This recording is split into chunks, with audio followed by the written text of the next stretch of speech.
新闻头记者来关心总统赖清德将主持全社会防卫人权委员会会议。针对顶礼拜随机攻击案，赖清德表示讲，中央和地方会当做伙来检讨甲改善制度。内政部长刘世芳也讲，为着所落来的耶诞节甲跨年的活动，因会阁加强演练。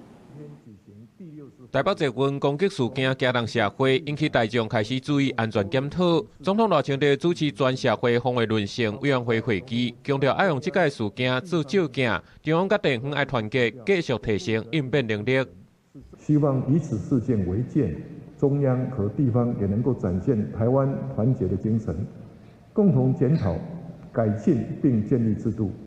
内政部长刘世芳进一步说明，对耶诞节、跨年、新正过年大型活动有137场，整备警察、民防能力现有超过17000人次，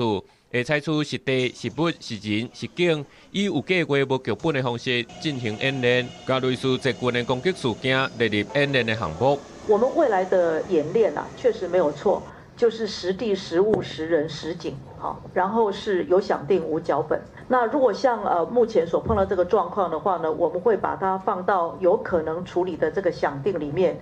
总统府发言人郭亚辉表示，针对交通关键基础设施，政府宣布了针对受到威胁、不明气体等等的演练，会继续检讨，甲暴力攻击列入演练的项目。